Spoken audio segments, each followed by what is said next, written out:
ওকে, গত পর্বে আমরা এই প্লাগইন পর্যন্ত জেনেছিলাম। তো আজকে এই পর্বে আমরা দেখব ইউজার টুলস এবং সেটিংস, এই তিনটা অপশন নিয়ে আমরা একটু কথা বলবো। তো ইউজারটা নিয়ে প্রথমে কথা বলি। ইউজার হচ্ছে এখন আমি তো অলরেডি একটা ইউজার আছি, ঠিক আছে। এখন মনে করেন ক্লায়েন্ট কি করবে, আপনাকে তার ওয়েবসাইটের অ্যাক্সেস দিতে চায়, ঠিক আছে।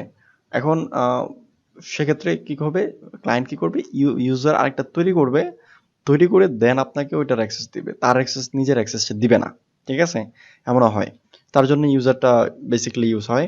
তারপর হচ্ছে আপনি চাইলে প্রোফাইলে অপশনটাতে যে ব্যাপারটা করতে পারবেন, আপনি আপনার ওয়ার্ডপ্রেস ড্যাশবোর্ডের যে কালার আছে এগুলো কিন্তু চাইলে এই যে অ্যাডমিন কালার স্কিম এটা আপনি চেঞ্জ করতে পারবেন। এটা যদি বলেন যে আপনি এভাবে রাখতে চান এভাবে হবে, যদি বলেন যে লাইট রাখতে চান এও পসিবল। তার মানে এখান থেকে আপনি এটা করতে পারতেছেন। ওকে, সো আমরা ডিফল্টই রাখি। আর আপনি এখান থেকে ল্যাঙ্গুয়েজ রাখতে পারবেন, চেঞ্জ করে দিতে পারবেন। সো এখানে আরো কিছু ব্যাপার আছে, আপনি আপনার ছবি চেঞ্জ করতে পারবেন এখানে, ঠিক আছে। সো দেওয়ার পর দেন আপডেট প্রোফাইলে ক্লিক করলে প্রোফাইল আপডেট হয়ে যাবে। এখন নতুন করে একটা ইউজার যদি তৈরি করেন, ঠিক আছে, তাহলে সেক্ষেত্রে কিছু ফিল্ড আছে, এগুলো দিতে হয়, এগুলো আমরা দেখবো পরবর্তীতে।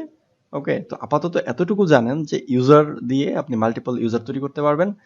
হ্যাঁ, ওকে, এই হচ্ছে ব্যাপার। দেন হচ্ছে টুলসের ব্যাপারটা। টুলসের কাজ হচ্ছে এখানে আপনি চাইলে আপনার অ্যাভেলেবল টুলসের ব্যাপার ওরকম কোনো কাজ নাই। তারপর হচ্ছে ইম্পোর্ট, আপনি যদি কোনো কিছু কোনো ডেটা ইম্পোর্ট করতে চান, ঠিক আছে, বা ডেটা বাহির থেকে নিয়ে আসতে চান, নিয়ে এসে এখানে ইনস্টল করতে চান, তাহলে এই ইম্পোর্টের কাজ। তারপর হচ্ছে এক্সপোর্টের কাজটা দেখাই আপনাদেরকে।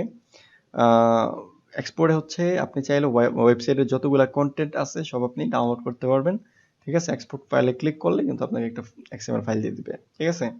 তারপর সাইটের হেলথ, যেটা আমরা ড্যাশবোর্ডে দেখেছিলাম, সাইটের হেলথ কি অবস্থায় আছে। ওকে, রেজাল্টস আর লোডিং। ওকে, সো পার্সোনাল ডাটা এগুলো ব্যাপার স্যাপার এখানে আছে কিছু, তবে এগুলা এত ম্যান্ডেটরি না, ঠিক আছে। সাইট হেলথ হচ্ছে গুড। ওকে, তারপর হচ্ছে সেটিং এর ব্যাপারটা। সেটিং হচ্ছে জেনারেলে কি থাকে, সেটিং কিছু অপশন আছে, general, writing, reading, discussion, media, permalinks, privacy. Okay, তো এখানে ব্যাপারটা হচ্ছে আপনি যদি আমরা যদি সেটিংস থেকে জেনারেলে যাই, তাহলে আমরা দেখতে পাই যে আমরা চাইলে এখান থেকে সাইট টাইটেল চেঞ্জ করতে পারতেছি, ট্যাগলাইন চেঞ্জ করতে পারতেছি, ঠিক আছে।